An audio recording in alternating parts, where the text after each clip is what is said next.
Hello and welcome to another episode of the Crimson Podcast. I'm your host, Ben Balian, alongside Andrew Tropp and Jack Martin. Today we're going to talk a little bit about the second phone-free day that we've had here at Burnham High School. The first one was back in April. We just had one this week on May 27th. So what were you guys' thoughts? No phones from bell to bell. They had to be in your backpack or away in your locker. Did you think it was productive? Did you think there was something that could have been different? What was your thoughts? So for the first phone-free day, I was actually out for like half of the day, so I didn't really get to experience it until this time, and I kind of noticed it, and there was a point in time, I think it was like fourth or fifth period, where I was like, oh wow, like I want to go on my phone, I want to scroll, and that's a problem. But I think that's the entire point of the phone day, and I think that feeling that I had just proves that it is necessary, and next year's new rules are necessary. I thought it was a lot more normal than the first one. I thought the first phone day was like, oh my God, it was kind of like a shock almost, where like you're walking in and you're like, oh, I can't use my phone the entire day. And it was really annoying. The other day it was a little more normal. Felt like more of a normal school day. So overall, I would say it wasn't that bad. Well, for us, we were both working. We had something to do during lunch, where you had a meeting, I had a class during lunch, and then we had to record some stuff during the second half of lunch. So we didn't really have time off to where we would be scrolling, where it's dead time and there's not really anything else to do. And even when we had that time, you still have your MacBooks, which is going to be a little bit different. So I think you have to take these phone-free days with a grain of salt, because next year, when everyone has their school-issued Chromebooks and there's no Instagram, there's no TikTok, there's no iPhone mirroring, whatever you want to do, it's going to be a lot different. So these phone-free days are necessary to lay down the line and sort of see what it's going to be like. But I don't think it's really an accurate representation of what next year is really going to be like. Yeah, certainly. And, from your guys' perspectives as juniors, still doing work right now, it's the last 3 weeks of senior year. I'm doing nothing in school right now. So it's literally just like I come to half my classes, they're just like, all right, just sit around, do whatever you want. That's when it becomes a bit of a like, what are we doing here, guys? Like, you can't let me go on my phone if we're literally just sitting there doing nothing. However, I think next year the new schedule changed. The school year ends sooner, ends sooner, and starts sooner as well. So APs will be closer to the end, which will probably alleviate that problem. But I think the complaints that you've heard and that everyone has heard from the phone-free days, I think majority have been seniors in those classes in that last stretch where you're not doing anything but scrolling on your phone on normal days. I feel like overall I agree for the most part with like the whole idea of like phone ban from bell to bell. The one thing I do question though is like these kids are going off to college, right? Like the juniors and then eventual seniors are going off to college. I feel like that's a life skill you need to learn of like how can you live, how can you study without using your phone? How can you be in class without using your phone? Because obviously when you're in college, it's much more independent. Like they're not going to take your phones away. They don't care at all. So I was just wondering your guys' take on that. Like I just feel like it doesn't prepare you enough for college.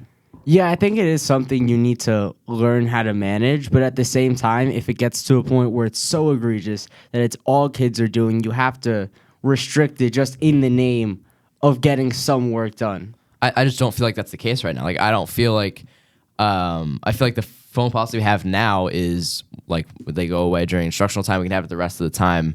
I feel like that's fair, and it's not where like every single kid or a lot of kids are using their phones during class. And I would agree with that, but that works here at Burnham High School where we have, 700 students. It's not like a couple thousand students for only a handful of administrators to oversee, where it's going to be a lot more difficult for those people to handle this issue, and the kids are going to have a lot more freedom because there's just not as many eyes on them.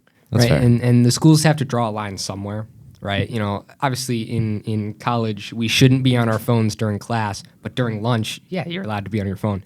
Next year here and during the phone-free days, you're not allowed to have your phone during lunch, and that's the problem most people have, same with study halls and just passing periods.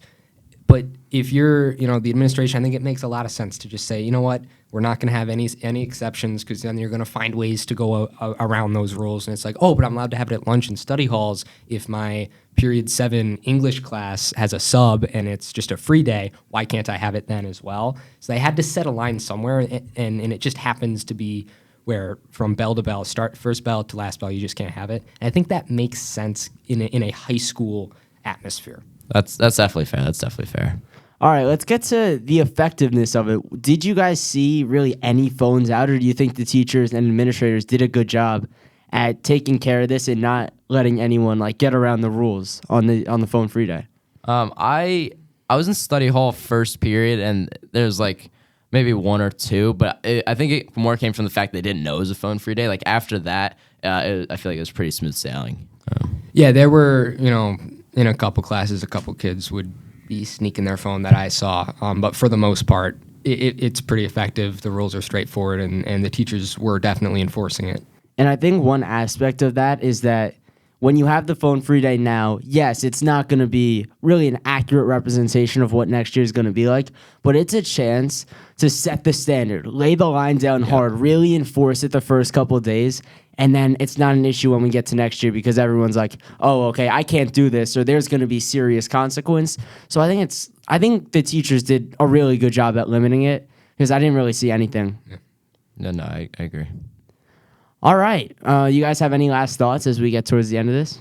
I'm happy that I won't be here next year with the phone free day. I'm going to be really interested to see what your guys' take and experience with it is, how hardly it is followed. Because even this year's new rules with the phone pouches in every class, the teachers I think have become a little laxed on that at the end of the year. Maybe that's just from my schedule and the teachers that I have. But I think that goes with anything. Like the big example for me is the bathroom passes. First day of school, first couple weeks, every teacher's writing them, oh, don't go anywhere, you don't have a bathroom pass yet. And this year especially, I feel like people started enforcing it.